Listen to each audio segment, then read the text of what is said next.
হুম।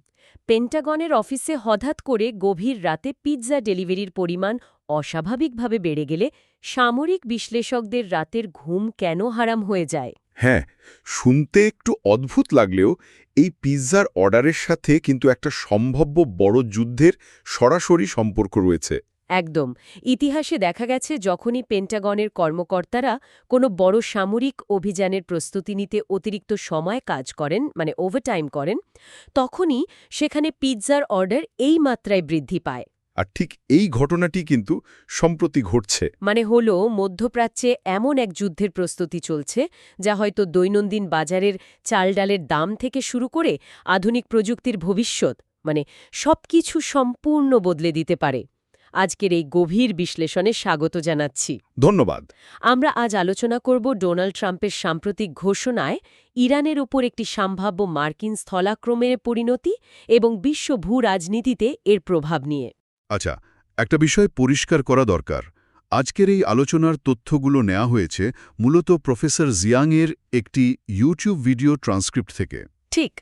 আর আমাদের মূল লক্ষ্য হল কোনো নির্দিষ্ট রাজনৈতিক পক্ষের প্রতি সমর্থন না জানিয়ে সম্পূর্ণ নিরপেক্ষভাবে এই সম্ভাব্য সংঘাতের সামরিক, অর্থনৈতিক এবং ভূ-রাজনৈতিক প্রেক্ষাপটগুলো তুলে ধরা। তো আলোচনার শুরুতেই ডোনাল্ড ট্রাম্পের সাম্প্রতিক একটি ভাষণের দিকে নজর দেয়া যাক, কারণ সেখানে একটি বড় রকমের গরমিল রয়েছে। কী রকম গরমিল? সেই ভাষণে তিনি দাবি করেছেন যে আমেরিকা জয়লাভ করছে এবং তারা ইরানকে আক্রমণ করে প্রস্তর যুগে পাঠিয়ে দেবে। আচ্ছা। কিন্তু ঠিক একই সময়ে secretary of war Peter Hegseth greater North America strategy নামে একটি নতুন পরিকল্পনার কথা ঘোষণা করেছেন। হ্যাঁ, আমি দেখেছি সেটা। সেখানে বলা হয়েছে আমেরিকা নিজেদের গুটিয়ে আনবে এবং গ্রিনল্যান্ড থেকে পানামা খাল পর্যন্ত একটি সম্পূর্ণ নতুন নিরাপত্তা বলয় বা সিকিউরিটি পেরিমিটার তৈরি করবে। দাঁড়ান, একটু থামুন। এই দুটো বিষয় তো সম্পূর্ণ পরস্পর বিরোধী। একদম। একদিকে সামরিক আগ্রাসনের কথা বলা হচ্ছে, আবার অন্যদিকে নিজেদের গুটিয়ে নেওয়ার কথা বলা হচ্ছে। এই দুটি কথার মধ্যে আসলে যৌক্তিক সম্পর্কটা কোথায়? ঠিক এই জায়গাটিতে প্রফেসর জিয়াংয়ের বিশ্লেষণ অত্যন্ত গুরুত্বপূর্ণ। তিনি দেখিয়েছেন এই দুটি পরস্পর বিরোধী দাবির পেছনে আসলে একটি অত্যন্ত সুনির্দিষ্ট কৌশল লুকিয়ে আছে। বুঝতে পারছি। আর এই কৌশলটি বুঝতে হলে সবার প্রথমে আমাদের ইরানের ভৌগোলিক বাস্তবতার দিকে নজর দিতে হবে। হ্যাঁ, কারণ একটি স্থল আক্রমণের ক্ষেত্রে এই ভৌগোলিক অবস্থানই সামরিক বাহিনীর সবচেয়ে বড় নির্ধারক হয়ে দাঁড়ায়। ঠিক। মার্কিন যুক্তরাষ্ট্রের জন্য ইরানের স্থল আক্রমণ কেন অত্যন্ত কঠিন তা সরাসরি ভৌগোলিক তথ্য দিয়েই ব্যাখ্যা করা যায়। প্রথমত, ইরানের আয়তনের কথা চিন্তা করা যাক। এটি তো ইরাকের তুলনায় 4 গুণ বড়, তাই না? হ্যাঁ, 4 গুণ বড়। আর এর জনসংখ্যা প্রায় 9 কোটি।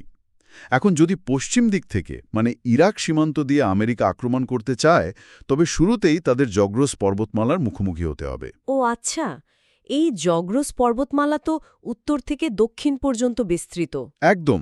এবং এখানকার পাহাড়ি এলাকাগুলো গেরিলা যুদ্ধের জন্য অত্যন্ত অনুকূল। আর যদি পূর্ব দিক থেকে আক্রমণ করে? যদি পূর্ব দিক থেকে মানে পাকিস্তান সীমান্ত দিয়ে আক্রমণ চালানো হয়, তবে সেখানে রয়েছে বিশাল এবং দুর্গম মরুভূমি। বাপরে! আর দক্ষিণ দিক থেকে? দক্ষিণ দিক থেকে পারস্য উপসাগর হয়ে আক্রমণ করতে চাইলেও রাজধানী তেহরান পর্যন্ত পৌঁছানোর পথটি অত্যন্ত পাহাড়ি এবং দীর্ঘ। মানে 4 দিক থেকেই কোনো না কোনো প্রাকৃতিক বাধা আছে। হ্যাঁ, এই ভৌগোলিক বাধাগুলোর কারণে সামরিক লজিস্টিক বা রসদ সরবরাহের বিষয়টি প্রায় অসম্ভব একটি কাজ হয়ে দাঁড়ায়। তো এই বিশাল ভূখণ্ড অতিক্রম করে একটি দেশ দখল করে সেখানে নিয়ন্ত্রণ বজায় রাখতে হলে তো প্রচুর সেনার প্রয়োজন হবে। কমপক্ষে 3 থেকে 4 মিলিয়ন সেনা প্রয়োজন। অথচ মার্কিন যুক্তরাষ্ট্রের পুরো সক্রিয় সামরিক বাহিনীর সদস্য সংখ্যা মাত্র 1.3 মিলিয়ন। আর বর্তমানে মধ্যপ্রাচ্যে মার্কিন যুক্তরাষ্ট্রের কত সেনা আছে? মাত্র 50,000 সেনা মোতায়েন রয়েছে। তার মানে গাণিতিকভাবে হিসাব করলে এই আক্রমণ সফল করার জন্য প্রয়োজনীয় সামরিক জনবল আমেরিকার নেই। একদমই নেই। কিন্তু তা সত্ত্বেও এই আক্রমণের প্রস্তুতি যে চলছে তার তো বেশ কিছু সুনির্দিষ্ট প্রমাণ পাওয়া যাচ্ছে। ওই যে শুরুতে পিৎজা ডেলিভারির কথা বললাম। হ্যাঁ, সেটা তো একটা বড় ইঙ্গিত। এর পাশাপাশি মার্কিন মিলিটারি রিজার্ভদের কাছে চিঠি পাঠানো শুরু হয়েছে। আচ্ছা, মানে তাদের যে কোনো পরিস্থিতির জন্য প্রস্তুত হতে বলা হয়েছে? ঠিক তাই। তাছাড়া প্রেডিকশিট নামের একটি প্ল্যাটফর্ম আছে। ওই যেখানে বাস্তব ঘটনার ওপর অর্থবাজি রাখা হয়? হ্যাঁ, সেখানে বিশাল অঙ্কের অর্থের লেনদেন দেখা যাচ্ছে। একজন ব্যক্তি এই স্থল আক্রমণের উপর $2 লক্ষ বাজি ধরেছেন। বাপরে, $2 লক্ষ! সাধারণত ভেতরের কোনো নিশ্চিত তথ্য না থাকলে তো এত বড় অঙ্কের ঝুঁকি নেওয়া হয় না। একদম ঠিক। কিন্তু আমার একটা প্রশ্ন আছে। আমেরিকার তো বিশ্বের সবচেয়ে আধুনিক বিমান বাহিনী রয়েছে। শুধুমাত্র আধুনিক বিমান হামলা দিয়ে কি এই বিশাল ভৌগোলিক বাধা অতিক্রম করা সম্ভব নয়? এখানে সবচেয়ে চমকপ্রদ বিষয়টি হল, আকাশপথের হামলা দিয়ে একটি সাময়িক আঘাত করা সম্ভব হলেও শেষ পর্যন্ত যুদ্ধটি মাটিতে নামবেই। মানে পদাতিক বাহিনী লাগবেই। হ্যাঁ, আর আমেরিকার প্রাথমিক আক্রমণের চেয়ে আক্রমণের পরের এই দীর্ঘস্থায়ী যুদ্ধটাই তাদের জন্য সবচেয়ে বড় বিপদের কারণ। কেন? কারণ ইরান গত ২৫ বছর ধরে ঠিক এই ধরনের একটি স্থল আক্রমণের জন্যই নিজেদের প্রস্তুত করেছে। এই প্রস্তুতি কেবল গত কয়েক বছরের নয়। আমি শুনেছি তারা পাহাড়ের গভীরে অনেক কিছু তৈরি করেছে। ঠিক বলেছেন। পাহাড়ের গভীরে তাদের এমন সব আন্ডারগ্রাউন্ড বা ভূগর্ভস্থ সামরিক ঘাঁটি রয়েছে যেগুলোর অবস্থান আমেরিকার স্যাটেলাইটের অজানা। মানে আমেরিকার টেরও পাবে না কোথা থেকে হামলা হচ্ছে? একদম। এই গভীর ঘাঁটিগুলোতে বিপুল পরিমাণ মিসাইল এবং ড্রোন মজুত করা আছে। তাদের অস্ত্র ব্যবস্থাগুলো এই দুর্গম পাহাড়ি ভূখণ্ডে মার্কিন হেলিকপ্টার, ট্যাঙ্ক এবং রসদ সরবরাহকারী যান ধ্বংস করার জন্যই বিশেষভাবে তৈরি করা হয়েছে। তার মানে ইরান খুব ভালোভাবে জানে যে তারা সরাসরি সম্মুখযুদ্ধে আমেরিকার আকাশপথের আধিপত্যের সাথে পেরে উঠবে না। হ্যাঁ, তাই তারা মাটির নিচের এই নেটওয়ার্কগুলো তৈরি করেছে যাতে আকাশপথের আক্রমণ তাদের মূল শক্তি ধ্বংস করতে না পারে। ঠিক তাই। ইরান গত কয়েক দশক ধরে ভিয়েতনাম, ইরাক এবং আফগানিস্তানে মার্কিন সামরিক বাহিনীর কৌশল এবং তাদের দুর্বলতাগুলো অত্যন্ত গভীরভাবে অধ্যয়ন করেছে। আচ্ছা।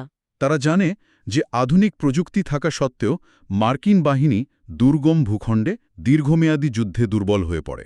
মানে প্রথম দিকে হয়তো মনে হবে আমেরিকা জিতে যাচ্ছে। হ্যাঁ, যখন এই স্থল আক্রমণ শুরু হবে তখন হয়তো প্রথম কয়েক সপ্তাহ সংবাদ মাধ্যমগুলোতে দেখানো হবে যে মার্কিন বাহিনী সফলভাবে অগ্রসর হচ্ছে, বিভিন্ন এলাকা দখল করছে। কিন্তু তারপর? কিন্তু খুব দ্রুতই এই পরিস্থিতি একটি দীর্ঘস্থায়ী এবং ক্লান্তিকর যুদ্ধে রূপ নেবে। দুর্গম ভূখণ্ডের কারণে মার্কিন সামরিক বাহিনীর রসদ সরবরাহ ধীর হয়ে যাবে। আর ঠিক তখনই ইরানের ড্রোন আর মিসাইলগুলো হামলা করবে, তাই তো? একদম। পাহাড়ি এলাকা থেকে মার্কিন সাপ্লাই চেনগুলোর উপর আক্রমণ চালাবে তারা। ঠিক আছে, চলুন বিষয়টির গভীরে যাওয়া যাক। সামরিক এই দীর্ঘস্থায়ী অচলাবস্থা তো শুধু রণাঙ্গনেই সীমাবদ্ধ থাকবে না। না, মোটেও না। এটি সরাসরি বিশ্ব অর্থনীতিতে কিভাবে আঘাত হানবে সেই বিষয়টি আসলেই ভীতিকর। হ্যাঁ, যখনই স্থলাক্রমণ শুরু হবে, ইরানের অন্যতম প্রধান সামরিক কৌশল হবে হরমুজ প্রণালী বন্ধ করে দেওয়া। ওই যে সমুদ্রপথটা। হ্যাঁ, তারা সেখানে মাইন স্থাপন করে বা তেলের ট্যাঙ্কারগুলো ধ্বংস করে এই গুরুত্বপূর্ণ সমুদ্রপথ অবরুদ্ধ করে দেবে। এর পাশাপাশি উপসাগরীয় দেশগুলোর তেল স্থাপনাগুলোতেও আঘাত হানার পরিকল্পনা তাদের রয়েছে। এর সরাসরি ফলাফল তো হবে তেলের দাম আকাশছোঁয়া হয়ে যাওয়া। বিশ্ববাজারে তেলের দাম ব্যারেল প্রতি $200 উঠে যাওয়ার সম্ভাবনা আছে। জেপি মর্গানের মতো বৃহৎ আর্থিক প্রতিষ্ঠানের সতর্কবার্তা অনুযায়ী এই অবস্থা যদি চলতে থাকে তবে মধ্য এপ্রিলের মধ্যেই গোটা বিশ্ব তেল শূন্য হয়ে পড়তে পারে। বাপরে, মধ্য এপ্রিলের মধ্যেই? হ্যাঁ, এবং এই সংকটের প্রভাব শুধুমাত্র জ্বালানি তেলের মধ্যে সীমাবদ্ধ থাকবে না। আর কি কি হতে পারে?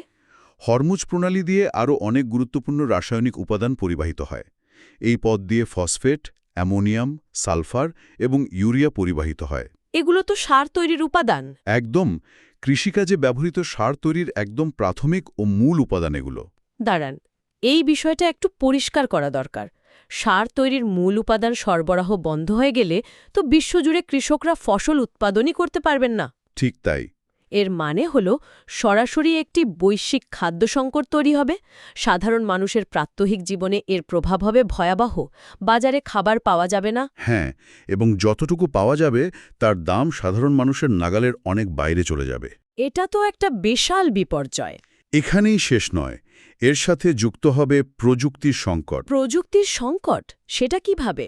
হরমুজ প্রণালী দিয়ে হিলিয়াম এবং সালফিউরিক অ্যাসিডও পরিবাহিত হয়। এই দুটি উপাদান সেমিকন্ডাক্টর বা মাইক্রোচিপ তৈরির জন্য অপরিহার্য। ও আচ্ছা, মানে আমাদের ফোন, কম্পিউটার সবকিছু? হ্যাঁ, ফোন, কম্পিউটার থেকে শুরু করে বর্তমান সময়ের সবচেয়ে গুরুত্বপূর্ণ প্রযুক্তি। Artificial intelligence? একদম। আর্টিফিশিয়াল ইন্টেলিজেন্স বা এআই সবকিছুই এই সেমিকন্ডাক্টরের ওপর নির্ভরশীল। হিলিয়াম এবং সালফিউরিক অ্যাসিডের সরবরাহ বন্ধ হয়ে গেলে বৈশ্বিক সেমিকন্ডাক্টর উৎপাদন কারখানায় উৎপাদন ব্যাহত হবে। এটা তো আসলেই ভয়ঙ্কর তথ্য।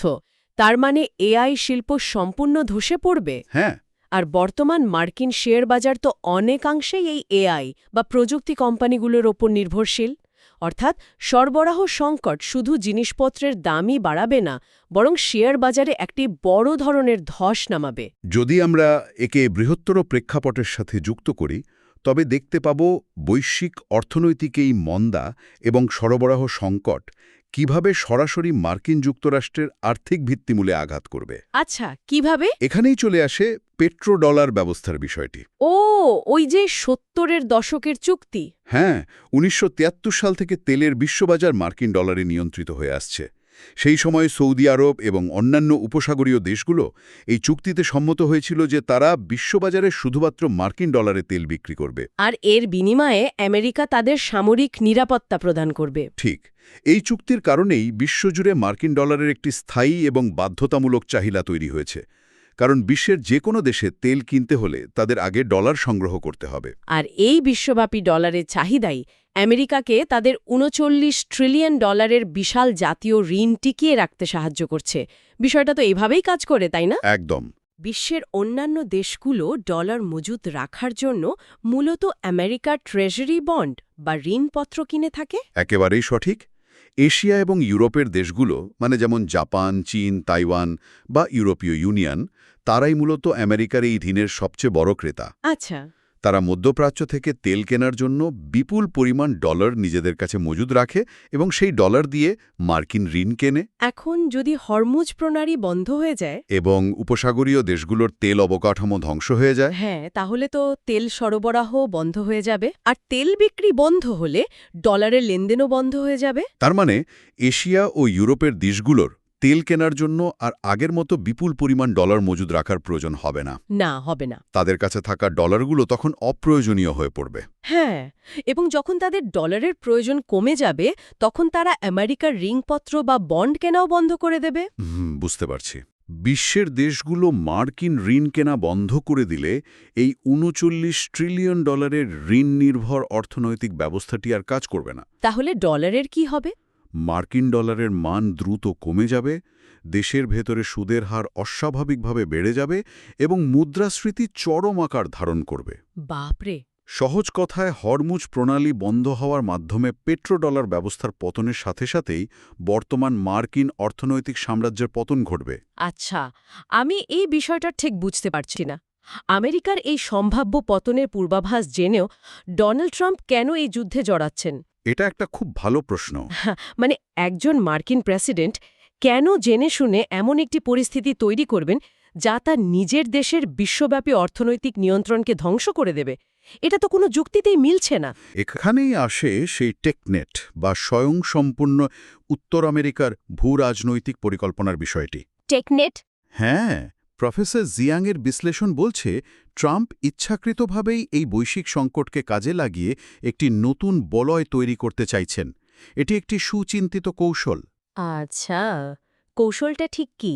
যখন মধ্যপ্রাচ্যে যুদ্ধ শুরু হবে এবং হরমুজ প্রণালী বন্ধ হয়ে তেলের সরবরাহ আটকে যাবে, তখন বিশ্বের অন্যান্য দেশের তো শক্তির প্রয়োজন শেষ হয়ে যাবে না, তাই না? না, তাদের তো তেল লাগবেই, কৃষিকাজের জন্য খাদ্য এবং সার লাগবে। একদম। মধ্যপ্রাচ্য থেকে এগুলো না পেলে তারা কোথায় যাবে? কোথায় যাবে? উত্তর হল উত্তর আমেরিকা। ও আচ্ছা, আমি এখন সমীকরণটা বুঝতে পারছি। মার্কিন যুক্তরাষ্ট্র এবং কানাডার কাছে নিজস্ব বিপুল তেলের মজুদ রয়েছে। হ্যাঁ, এর পাশাপাশি তারা ভেনিজুয়েলার নিয়ন্ত্রণ নেওয়ার চেষ্টা করছে, কারণ ভেনিজুয়েলার কাছে বিশ্বের সবচেয়ে বড় প্রমাণিত তেলের মজুদ রয়েছে। আর শুধু তেল নয়, খাদ্য এবং সারের ক্ষেত্রেও তারা স্বয়ংসম্পূর্ণ হওয়ার পরিকল্পনা করছে। আচ্ছা। যুক্তরাষ্ট্র এবং কানাডা বিপুল পরিমাণ খাদ্য উৎপাদন করে। আবার মধ্যপ্রাচ্য থেকে সারের উপাদান আসা বন্ধ হয়ে গেলে ইউরোপ এবং এশিয়ার দেশগুলোকে খাদ্যের পাশাপাশি সারের জন্যও উত্তর আমেরিকার ওপর নির্ভরশীল হতে হবে। তার মানে আমেরিকা মধ্যপ্রাচ্যে এমন একটি যুদ্ধ শুরু করছে যা তারা হয়তো সরাসরি সামরিকভাবে জিতবে না, কিন্তু এর ফলে পুরো বিশ্ব চরম সংকটে পড়বে। হ্যাঁ, এবং বাঁচার জন্য শক্তি, খাদ্য এবং সম্পদের জন্য উত্তর আমেরিকার ওপর নির্ভরশীল হয়ে পড়বে। এর মানে হল তারা বর্তমান বিশ্বব্যবস্থাকে সম্পূর্ণ ভেঙে দিয়ে নিজেদের একটি সুরক্ষিত দুর্গে পরিণত করতে চাইছে, যাকে Peter Hegseth greater North America strategy বলেছেন। ঠিক। কিন্তু প্রশ্ন হল, এত বড় একটি বৈশ্বিক পরিবর্তন তারা কেন চাইবে? এই কৌশলটি বুঝতে হলে আমাদের ১৯৯১ সালের প্রেক্ষাপটে ফিরে যেতে হবে। আচ্ছা, কি হয়েছিল তখন? সোভিয়েত ইউনিয়নের পতনের পর প্রেসিডেন্ট জর্জ H.W. বুশ একটি বিশ্ব ব্যবস্থার ঘোষণা দিয়েছিলেন। সেই ব্যবস্থায় আমেরিকার মূল লক্ষ্য ছিল বৈশ্বিক অর্থব্যবস্থা নিয়ন্ত্রণ করা, কারখানার উৎপাদন চীনে সরিয়ে নেওয়া এবং মুক্তবাজার অর্থনীতি চালু করা। আমেরিকা পুরো বিশ্বের সমুদ্রপথের নিরাপত্তা এবং প্রতিরক্ষার ব্যয়ভার বহন করত, যাতে বিশ্বজুড়ে অবাধে বাণিজ্য চলতে পারে। হ্যাঁ, এটাই তো বিশ্বায়ন। কিন্তু বর্তমান মার্কিন প্রশাসন মনে করে এই ব্যবস্থার কারণে আমেরিকার অভ্যন্তরীণ উৎপাদন খাত ধ্বংস হয়েছে, বৈষম্য বেড়েছে এবং ঋণের পাহাড় জমেছে। তাই তারা এই ব্যবস্থা থেকে সম্পূর্ণ সরে আসতে চাইছে। তার মানে তারা একটি স্বয়ংসম্পূর্ণ নর্থ আমেরিকান ব্লক তৈরি করতে চাইছে। হ্যাঁ, যাকে বলা যায় একটা মেগা ফোর্ট্রেস। এই বলয়টি আটলান্টিক এবং প্রশান্ত মহাসাগর দ্বারা সুরক্ষিত থাকবে। তারা নিজেদের সম্পদ দিয়ে নিজেদের প্রয়োজন মেটাবে। একদম। আর বিশ্বের অন্যান্য দেশ যখন খাদ্য বা শক্তির অভাবে সংকটে পড়বে, তখন তাদের কাছে অত্যন্ত চড়া দামে এই সম্পদগুলো বিক্রি করবে। হ্যাঁ, হারমার একটি আদর্শগত পটভূমি রয়েছে, যা রাশিয়ার প্রেসিডেন্ট ভ্লাদিমির পুতিনের বর্তমান কৌশলের সাথে হুবহু মিলে যায়। পুতিনের কৌশলের সাথে কিভাবে? ১৯৯৬ সালে আলেকজান্ডার ডুগিন নামের একজন রুশ ভূ-রাজনৈতিক বিশ্লেষক একটি বই লিখেছিলেন। তার মূল বক্তব্য ছিল পশ্চিমা উদারনৈতিক বিশ্বব্যবস্থা একদিন নিজের ভারেই ধসে পড়বে। আচ্ছা। তাই রাশিয়ার উচিত সেই বিশ্বব্যবস্থাকে টিকিয়ে রাখার চেষ্টা না করে নিজেদের একটি স্বয়ংসম্পূর্ণ জাতি হিসেবে গড়ে তোলা। ও, বুঝতে পেরেছি। পুতিন ইউক্রেন যুদ্ধের মাধ্যমে ঠিক সেই কাজটিই করেছেন। পশ্চিমা বিশ্বের হাজারো নিষেধাজ্ঞার মুখে পড়ে রাশিয়া তাদের অর্থনীতিকে একটি যুদ্ধকালীন অর্থনীতিতে রূপান্তর করেছে। মানে তারা এখন নিজেরাই বিপুল পরিমাণে ড্রোন, অস্ত্র এবং কৃষিপণ্য উৎপাদন করছে। হ্যাঁ, তারা অর্থনৈতিকভাবে বহির্বিশ্বের ওপর নির্ভরতা কমিয়ে এনেছে। ট্রাম্প প্রশাসনও ঠিক এই একই কৌশল অনুসরণ করছে। তারা বৈশ্বিক সাম্রাজ্যের পতন ঘটিয়ে উত্তর আমেরিকাকে একটি সুরক্ষিত এবং সম্পূর্ণ স্বনির্ভর শক্তিকেন্দ্র হিসেবে পুনর্নির্মাণ করতে চাইছে। ঠিক তাই। বিষয়টা খুবই চমকপ্রদ। কিন্তু একটি প্রতিষ্ঠিত বৈশ্বিক সাম্রাজ্যকে ইচ্ছা করে ধ্বংস করে দিয়ে কেবল একটি আঞ্চলিক শক্তিকেন্দ্র গড়ার এই কৌশল বাস্তবে কতটা কার্যকর হবে? প্রফেসর জিয়ার ভিডিও ট্রান্সক্রিপ্ট থেকে যা জানা যাচ্ছে, এটি আসলে একটি চরম ঝুঁকিপূর্ণ কৌশল। তাই তো মনে হচ্ছে। যদি আমেরিকা স্থলযুদ্ধে পরাজিত হয় এবং তাদের সৈন্য প্রত্যাহার করতে হয়, তবে মধ্যপ্রাচ্যে তাদের সামরিক আধিপত্য শেষ হয়ে যাবে এবং ডলার তার বৈশ্বিক রিজার্ভ মুদ্রার মর্যাদা হারাবে। আর যদি সেখানে তারা আটকে থাকে? যদি আমেরিকা সেখানে দীর্ঘস্থায়ী যুদ্ধে আটকে থাকে, তবুও বিশ্ব অর্থনীতি দীর্ঘমেয়াদে ক্ষতিগ্রস্ত হবে। উভয় ক্ষেত্রেই পুরনো বিশ্বব্যবস্থার অবসান ঘটবে। উত্তর আমেরিকা হয়তো দীর্ঘমেয়াদে একটি স্বয়ংসম্পূর্ণ শক্তিশালী অঞ্চলে পরিণত হবে, কিন্তু এই পরিবর্তনের প্রক্রিয়াটি মোটেও মসৃণ হবে না এবং এর জন্য বিপুল পরিমাণ মূল্য চোকাতে হবে। আজকের এই দীর্ঘ আলোচনার মূল বিষয়গুলো যদি আমরা সংক্ষেপে একত্র করি, তবে প্রথমত আমরা দেখেছি ইরানে মার্কিন স্থল আক্রমণ ভৌগোলিকভাবে প্রায় অসম্ভব একটি কাজ এবং ইরান দীর্ঘ ২৫ বছর ধরে ভূগর্ভস্থ সামরিক ঘাঁটির মাধ্যমে এর জন্য প্রস্তুতি নিয়ে রেখেছে। হ্যাঁ। দ্বিতীয়ত, এই আক্রমণ শুরু হলে তা মধ্যপ্রাচ্যেই সীমাবদ্ধ থাকবে না। হরমুজ প্রণালী বন্ধ হওয়ার মাধ্যমে বিশ্বজুড়ে তেল, সার এবং সেমিকন্ডাক্টরের চরম সংকট দেখা দেবে। এর ফলে বৈশ্বিক খাদ্য উৎপাদন ব্যাহত হবে এবং এআই বা প্রযুক্তি শিল্প ধসে পড়বে। আর তৃতীয়ত, এই সরবরাহ সংকটের কারণে ডলারের তেলের লেনদেন বন্ধ হবে এবং পেট্রোডলার ব্যবস্থার পতন ঘটবে।